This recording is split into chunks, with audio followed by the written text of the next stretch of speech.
जैसा कि आप देख रहे हैं, मैं सिर्फ दो शब्द कहना चाहूँगा।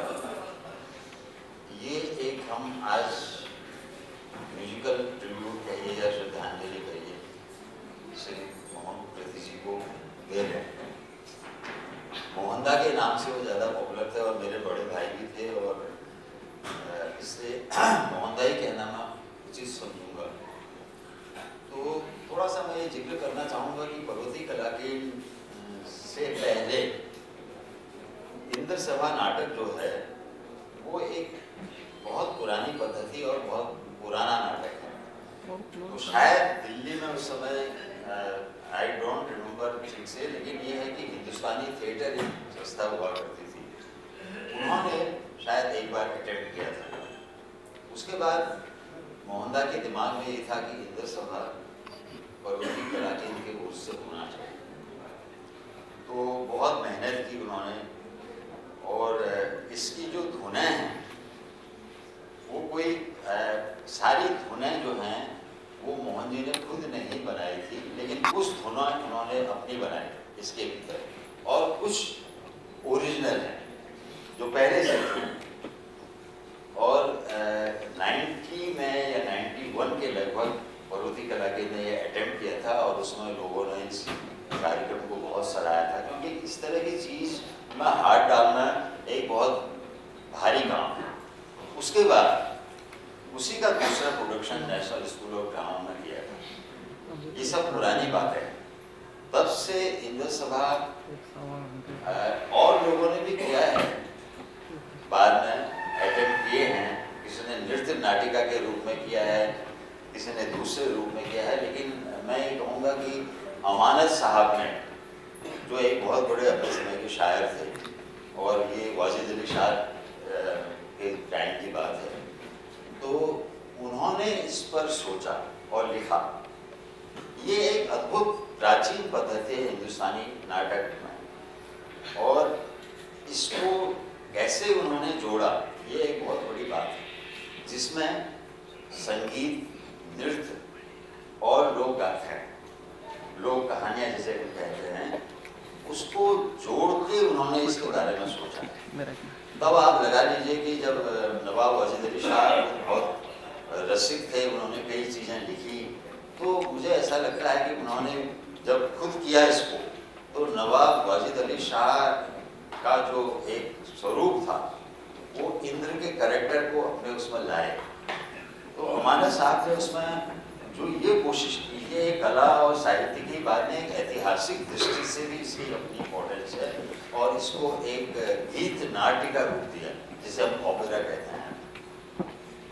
क्योंकि ओपेरा में पद्य होते हैं, इसमें भी वैसे ही है। गद्य नाम का बहुत कई छोटे मोटे डायलॉग हैं, लेकिन ज़्यादा पद्य है, और उस पर संगीतबद्ध करना उसको, ये अब अपने में एक बहुत बड़ी चीज़ है। इसी चीज़ को मोहनदा ने अटेम्प्ट किया था, और हम तब से सोच रहे थे कब से कि इंद्र सभा पर हाथ डाला जाए। हाथ डालना ही कहूँगा मैं, क्योंकि इसमें एक कलाकार जो है वो एक्टर भी होना चाहिए, वो गायक भी होना चाहिए, वो नृत्यकार भी होना चाहिए। तो ये समन्वय करना अभी इस समय बहुत मुझे मुश्किल लगता है कि एक ग्रुप के भीतर इस तरह की विधा हम लोगों के सामने प्रस्तुत कर सकें। तो ये एक, और दूसरा जो अमानत साहब ने कोशिश की थी कि उस समय उन्होंने, उस समय संस्कृत नाटक मेरे ख्याल में करीब करीब खत्म हो रहे थे, तो रासलीला, रामलीला, बहरूपिया, स्वाम, इस तरह की चीज़ें हुआ करती थी लोगों के सामने।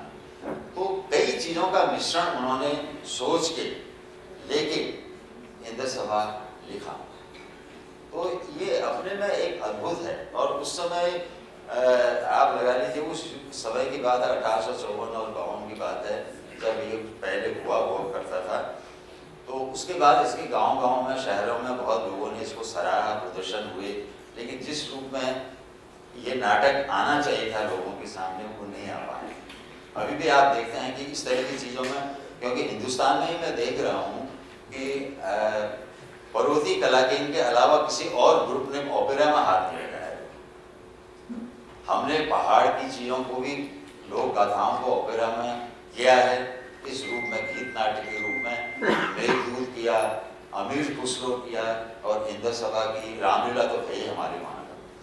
तो मतलब यह है कि एक बहुत बड़ा एक प्रयत्न हुआ उस समय भी, और आज भी हम उसको उन्हीं के एफर्ट से, उन्हीं के आशीर्वाद से कहना चाहिए, हम उसको कोशिश कर रहे हैं कि ये लोगों के सामने आए।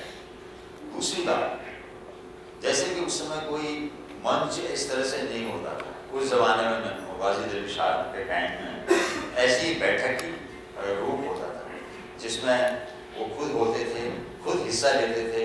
एक तरफ संगीतकार बैठे हुए हैं, एक तरफ जो कलाकार बाकी हैं प्रदर्शन करने वाले वो बैठे हैं, वही खाना उन्होंने बनाया था। तो उसी रूप में हमने आज इस थिएटर में इसको प्रदर्शित करने की, आप देख रहे हैं इसमें कोई सेट नहीं लगा हुआ, कहीं कोई किसी तरह की चीज़ नहीं है। तो उसी रूप में हमने कोशिश की है कि ये एक महफिल के रूप में लोगों के सामने आए।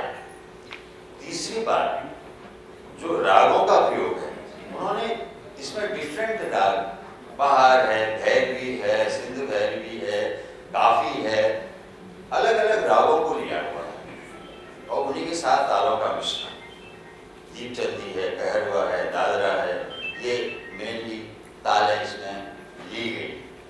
तो अपने में इंद्र सभा का एक बड़ा ऊंचा स्थान है नाटकों की परंपरा। मेरे ख्याल में मुझे ऐसा लगता है कि पारसी थिएटर जब शुरू हुआ, उन्होंने भी इंद्र सभा की कई चीजें की इसी नाटक से। तो ये अपने आप में एक अद्भुत चीज है, और हमारा एक पर्वती कलाकेंद्र का एक छोटा सा प्रयास है, क्योंकि पर्वती कलाकेंद्र की आप लगाइए, ये मेरे ख्याल में आज जो हमारे साथ काम कर रहे हैं इसमें बहुत कम लोग पुराने हैं, जो जब से पर्वती कलाकेंद्र शुरू हुआ था 1968 से, और कई जनरेशन इसमें आई गई। तो आज एक नई जनरेशन हमारे सामने है, तो उन लोगों को वो लोग प्रयत्न कर रहे हैं कि हम इसको सीखें, करें आगे। और बड़ी खुशी होती है कि नए कलाकार, अब गलतियां भी हो सकती हैं उनसे, मैं ये नहीं कह रहा हूँ कि गलतियां नहीं होंगी, लेकिन उसको थोड़ा नजरअंदाज आपको करना पड़ेगा, क्योंकि ये एक अपने में मुश्किल काम है कि एक गा भी रहा है एक्टर, डांस भी कर रहा है और बोल भी रहा है। तो ये हमारा एक छोटा सा प्रयत्न है, आशा है आपको अच्छा लगेगा। धन्यवाद। अब हम शुरू करते हैं।